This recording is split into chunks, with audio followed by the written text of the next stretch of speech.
What's going on, guys, and welcome back to another video. So in today's video we're going to discuss 5 companies that I'm planning on buying a lot more of on my trading 2-on-2 portfolio.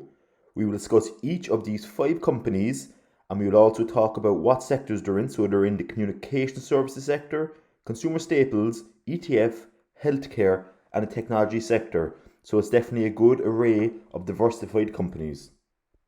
We will also have a look at my trading 2-on-2 portfolio and see my current position in each of these 5 positions. We will talk about the upcoming volatility in the market and why I'm going to remain cash heavy for the coming weeks and maybe even months until these companies dip in value due to the volatility that may arise coming up. We will also talk about each company in brief overview, their sector, their current share price. We'll also have a look at their 1-year chart and discuss their top shareholders. But always, if you're new around here, please consider smashing that subscribe button, as we're currently on 338 subscribers, so we're just 12 away from our next goal of 350. Yesterday's video I was quite happy with. We can see here that it ranked number 1 of 10 of my last 10 videos, so I'm really happy with that. And my view count, although it's only 119, is quite a lot for my channel, so thanks very much again for everyone that has subscribed recently and who's also watched that video. So with all that being said, let's dive right into my portfolio. Here we are in my trading 2-on-2 portfolio. Overall, we have €3,842 in the overall value. We are currently up 2.76% or over €100. Now the 5 companies that we are to discuss today, if we scroll down here, the first of them being Apple, we currently just have 2.69 of shares, which equates to a value of €262. We are currently up 5.11% or about €12.77. If we scroll down here, we have our next company that I'm going to be buying more of in the form of Coca-Cola, which is in consumer staples. We currently have 1.93 shares, equating to €81.60. We are currently up 2%. The next company that I'll be buying more of is Johnson & Johnson in the healthcare sector. It's currently worth €255 in my positions, and it's just over 2 shares. We're currently on 1.15%. Now yesterday, that I'll be mentioning in next Friday's weekly portfolio update, that we bought some more shares in the healthcare sector, so this will help improve my dollar cost averaging. But in the long term, I will be buying a lot more of these companies if the share price falls a bit more. If we scroll down here, the next company that we will talk about will be Vanguard S&P 500 ETF, which is obviously in the ETF sector. It tracks the 500 top companies in the US. We currently have 9.5 shares of this ETF, worth over €520. We're currently up 3.63%. Now, I'll definitely be buying a lot more of the ETF when the percentage or their overall value falls to help improve my dollar cost averaging. But also, I discussed in yesterday's video that I'm also looking at putting in an ETF from Europe as well. So maybe we'll have an 80% weighting for the ETF or the Vanguard S&P 500 and the 20% weighting for the European ETF, just to help improve my diversification. And the next company and final company that I'll be adding a lot more shares of in the coming weeks is Walt Disney in the communication services sector. It's currently just have the 1.7 shares with a value of €179. We are currently down 0.43%. But again, I'll bring a lot more of these shares if their share price dips a bit more. So as we discussed in yesterday's video, the main reason I'll be remaining cash heavy going forward for the next few weeks or maybe even months is due to number 1, the ongoing virus problem, and number 2, the upcoming presidential elections, which certainly will swing the market up and down a lot in the coming weeks and months. For that reason, I'll be waiting on the sideline and I'll be buying on the dip to improve my dollar cost averaging. Now, one point that I want to make in terms of my pies is that I've come up with the kind of predicament where, let's say, if we look into my consumer staples pie, for example, let's say 2 of these companies were down in value, but because and the other one was up in value, let's say, but that's going to affect my dollar cost averaging in a bad way for the third company if it's already in the green, whereas the other 2 are in the red. So going forward, I might start buying companies, full shares of companies not in my portfolio pies, and then transition them into the pie itself, just so help improve my dollar cost averaging. So let's say again, just say Coca-Cola was down 10%, just as an example, and my other two companies in this pie were both up 10%. Well, then I don't really want to buy more of the two companies that are up 10% at the moment, because that's going to affect my dollar cost averaging in a negative way. Whereas I would want to buy a lot more of Coca-Cola if it was down 10%. So for that reason, I think I'm going to look into this a bit more detail first, but I might start buying companies individually again. So let's say I bought Coca-Cola outside of this pie, and then I could transfer it into the pie itself. Now I'm going to have to look into how's that going to affect the weightings of companies when I do decide again to buy more, or let's say I put out €100 into this pie overall. So I need to look into the kind of pros and cons of doing that, but I'll definitely keep you updated on that and Friday's video once I do my research into it. So obviously, as all 5 of these companies are all well-known and established companies, I'll just go through them briefly, as you probably know a lot of this information already. But firstly, let's talk about Walt Disney. So Walt Disney, is commonly known as Disney, is an American diversified multinational mass media and entertainment conglomerate headquartered in California. Disney is traded on the New York Stock Exchange and has ticker symbol DIS. And at time of recording, its current share price is $124.06. It currently doesn't pay a dividend due to the virus and the impact it had on their company, but I feel again, going forward, that they will start to pay a dividend once the economy starts to improve and all their theme parks and movies start to come out and release again. We can see on the 1-year chart that this time last year, their share price is at about $128. And again, since the crash in March, it dropped down to about $80, at its lows $85. But since then, we can see here from the chart that has went in an upward trajectory, and it has recovered, and it is nearly back up to its pre-crisis levels. And I believe once their dividend starts to come back into effect, that the share price is only going to take off in an upward direction. Disney's top 3 institutional holders are the Vanguard Group with 8.22%, BlackRock with 6.32% holdings, and State Street with 4.19%. The second company on the list is one of the dividend kings in the form of Coca-Cola. It is an American multinational beverage company headquartered in Georgia. The Coca-Cola company has interests in manufacturing, retailing, and marketing of non-alcoholic beverages, concentrates, and syrups. Coca-Cola has ticker symbol KO and is traded on the New York Stock Exchange and has a current NAV of just under $50 at $49.80. We can see down here that their forward dividend yield is currently 3.29%, or $1.64 per share, which is paid on a quarterly basis. Now we know that Coca-Cola is in the consumer staples sector, and on their 1-year chart here, we can see that this time last year they were hovering at about $53.90 per share, and they had a dive in March just like every other company on the planet, and since then they've went from about $38 back up another $10 to about $49, or just under $50.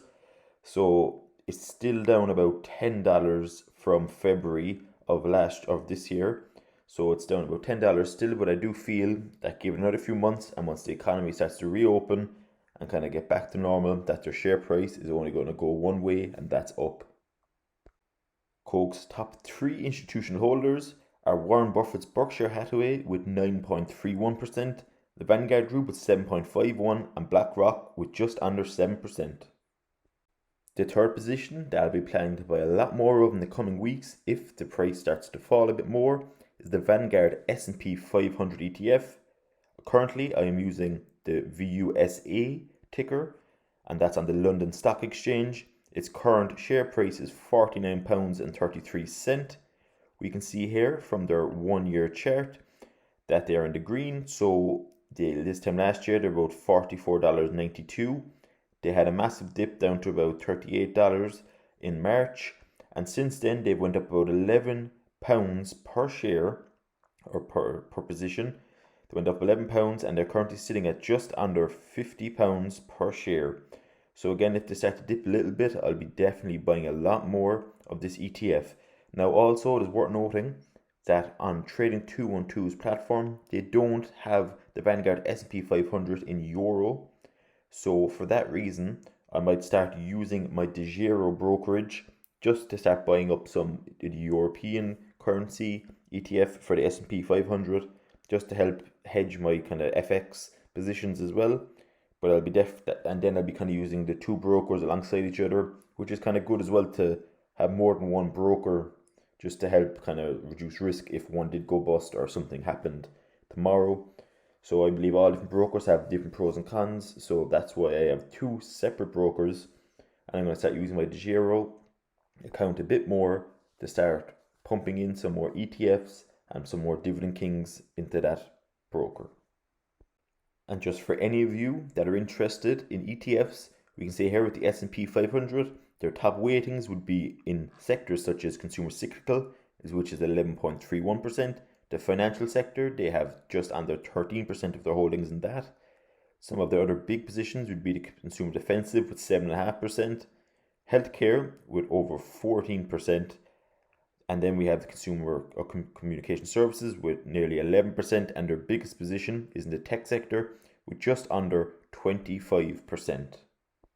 The fourth company on the list that I'll be buying more of is another well-known brand, and it's in the healthcare sector in the form of Johnson & Johnson, which is an American multinational corporation founded in 1886 that develops medical devices, pharmaceutical and consumer packaged goods.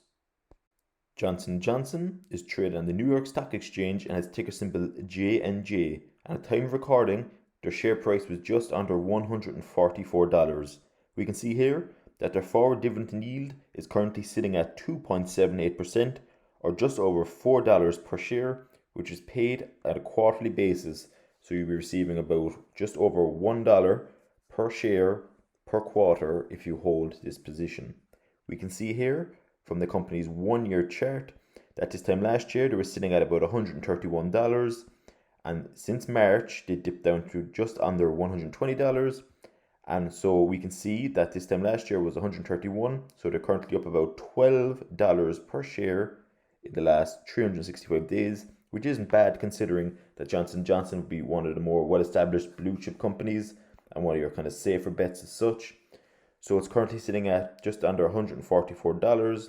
But again, if this starts to dip in any way due to more kind of in the next few weeks, if the virus, hopefully it doesn't, but if it does get worse again, I feel that these kind of companies could either flourish or dip in value depending on their current position.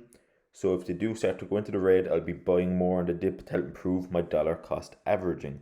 So if we go into their top holders over here, we can scroll down and we see that their top 3 institutional holders are the Vanguard Group with 8.8% holding, BlackRock with 7.36%, and State Street with 5.79%.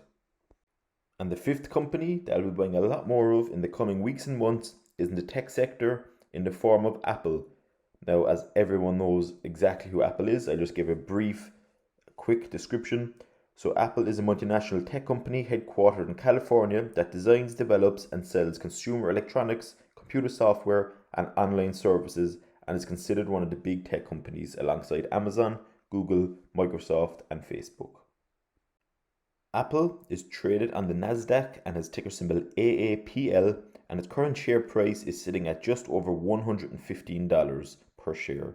Its forward dividend yield is currently 0.71% or 82 cents per share. If we go to the 1 year chart, we can see that it has had quite an impressive growth over the last 12 months. This time last year, it was sitting at about $63.96 per share. It only had a slight dip as such in comparison to a lot of the other companies in March, and it went down to $57, so it only dropped about $3 or $4 per share, which again is nothing in the grand scheme of things and the context of what actually happened. But since March, it has went in an upward trajectory and it progressively went up. So we can see here in July, it was $96. In August, it went up to $124. It had a slight dip in September, back to $106. But since then again, since between September and now, which is the end of October, it's currently sitting at just over $115 per share. And again, because Apple, which I discussed in recent videos, because of their fitness that they're getting more involved in that sector. And just Apple in general really is that they're very innovative and they're definitely one of the way forwards, and they're always trying to improve technology to help the world improve as a whole. So definitely a company that I have a lot of interest in, and I feel that the sky is the limit for companies like Apple. And in terms of Apple's top 3 institutional holders, we have the Vanguard Group with 7.69%, BlackRock with 6.44%, and Warren Buffett's Berkshire Hathaway with 5.73% holding. So with all that being said, that kind of brings an end to today's video. We went through 5 companies across 5 different sectors that I plan on buying a lot more of in the coming weeks and months when the share price starts to dip, as I believe the 5 companies that I've mentioned are all long-term kind of investments that will only go in an upward trajectory over time once you have patience and you buy at the right time. Now obviously you can't really buy at the perfect time, but when you consistently buy on the dip, in the long term, you will get a lot more profits from that. If this video was anywhere helpful, would you please consider smashing that like button, as it would really help this channel and video out a lot, and it would help it get out to a lot more people. And also, if you're new around here, please consider smashing that subscribe button, as we're just 12 subscribers away from my next goal of 350 subscribers. And if you have any suggestions on what I was talking about in the middle of this video, about the implications of having pies, that if you only want to buy into one of your companies in a certain pie, do you believe that I should buy from the outside and then transfer it into that pie? So it'll be interesting to hear your thoughts on that as well. So with all that being said, that brings you into today's video. Thanks very much, and I'll see you all in tomorrow's one.